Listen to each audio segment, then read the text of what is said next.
Oke, sebelum acara dimulai, saya berhasil untuk menemui narasumber yang akan menyampaikan materi dalam talk event di Darby Coin bersama dengan Darby Cafe tentang tanaman hias ini. Bersama saya adalah Ibu Erna Utami.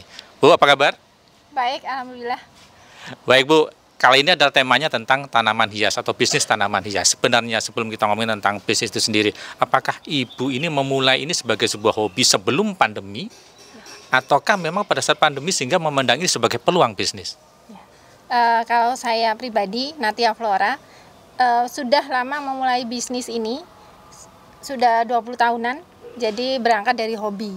Dari hobi ada peluang bisnisnya, kemudian kami tekuni sampai sekarang, kemudian masuklah masa pandemi, ada peluang bisnis yang berbeda dari yang saya tekuni sebelumnya, sama-sama tanaman hias, cuman berbeda sedikit, itu saja.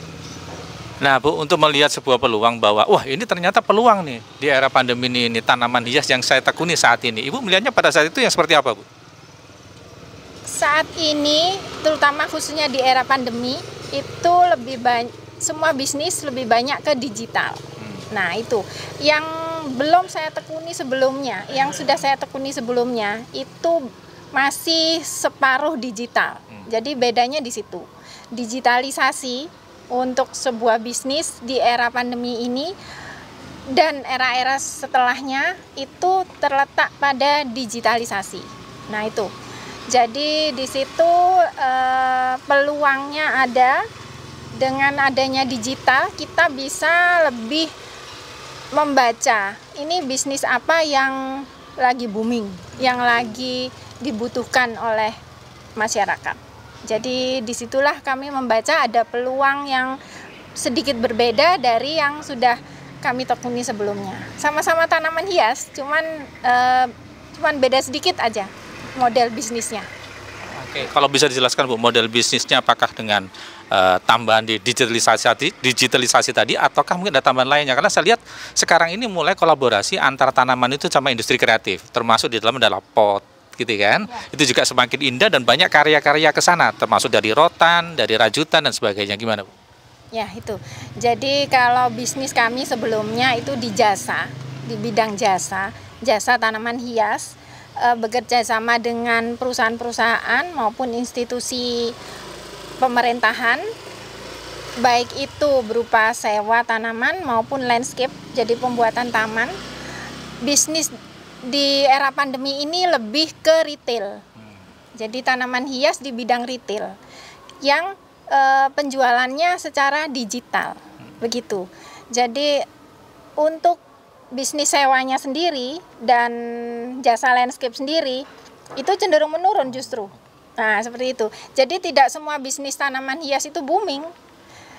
Boomingnya itu di retail tanaman hias. Nah seperti itu. Cuman marketnya saat ini masih para hobi, masih di segmen hobi. Jadi kalau seandainya bisa kita pertahankan lebih luas lagi, jadi segmennya bisa lebih luas lagi, maka akan baguslah bisnis tanaman hias untuk kedepannya. Iya, kalau sekarang ke arah hobi, kemudian padahal market yang lebih luas. Kalau retail itu ketemunya adalah rumah tangga yang semakin banyak, gitu ya, yang artinya menjadi market sebetulnya. Nah, apakah jasa atau mungkin produk tanaman hias Ibu kembangkan secara bisnis ini ada sisi plusnya atau diferensiasi dibandingkan dari bisnis sejenis yang ada di sekitar kita? Kan banyak juga mulai berdagang atau menjual produk-produk tanaman hias. Apakah Ibu ada memiliki layanan khusus atau diferensiasi di bisnis ini, Bu? Ya. Kalau Natia Flora sendiri memang base-nya adalah jasa. Jadi kami berpatok pada kebutuhan customer, konsumen. Jadi apa yang dibutuhkan konsumen itu yang kami garap. Jadi lebih ke pelayanan ya, lebih ke pelayanan sehingga pada saat kami masuk di bisnis retail yang saat ini lagi booming, itu yang kami tambahkan plus dari bisnis kami adalah pelayanan itu harus ditambahkan, jadi nilai plusnya itu harus ada, begitu. Jadi nggak hanya asal jualan, terus nggak hanya asal jualan tanaman seperti yang di kios-kios, itu hanya melulu jual tanaman dan dengan pot yang seadanya. Nah itu kalau di kami, itu kami juga sinergikan dengan pot-pot yang sesuai dengan tanamannya. Kemudian kami juga sinergikan dengan yang cocok ditaruh di ruangan ini itu tanaman apa. Seperti itu nilai tambah yang kami tampilkan. Jadi ada di sisi plusnya yaitu layanan, konseling. Seperti itu ya Bu ya. Yang menentukan mahal dan tidak, itukah market ataukah memang cara dari merawatnya itu? Dua-duanya.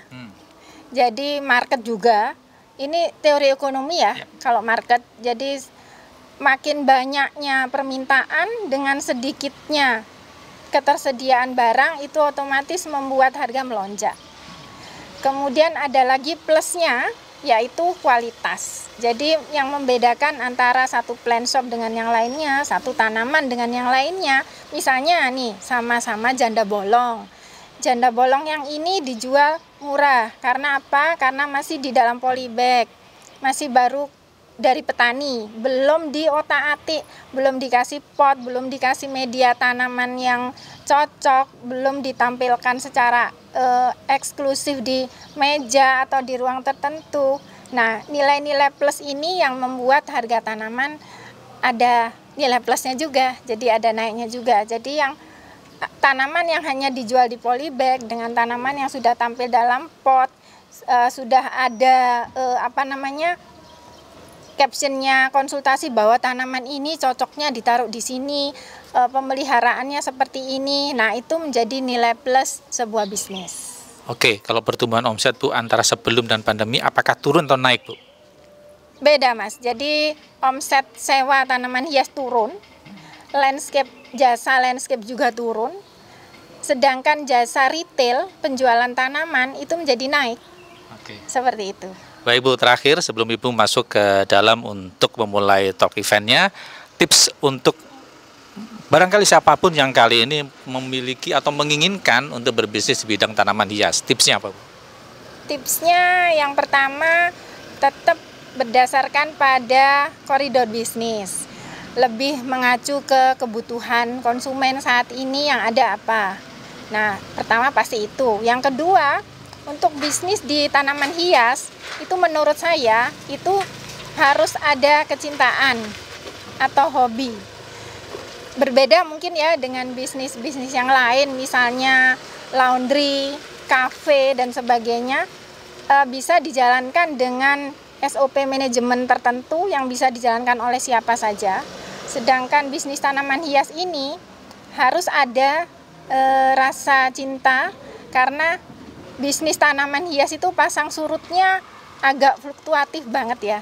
Jadi, dan lagi yang dihandle adalah makhluk hidup. Tanpa adanya cinta, itu produk yang kita jual itu nggak ada nilai plusnya, dan juga akan sulit untuk bertahan, seperti itu. Jadi hobi dan suka tanaman itu menjadi salah satu poin penting di bisnis tanaman hias. Gitu.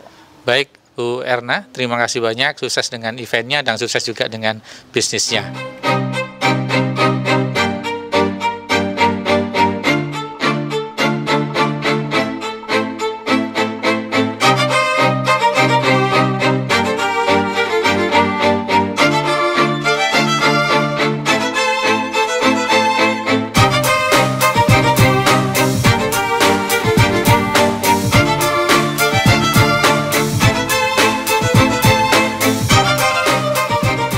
Oke, sekian dulu liputan kita kali ini tentang Talk Event, sebuah event yang diselenggarakan oleh Darby Coin bekerjasama dengan Darby Cafe yang mengangkat tentang bisnis tanaman hias. Dan sampai di sini dulu liputan saya kali ini, kita ketemu lagi di episode podcast selanjutnya. Salam Darby!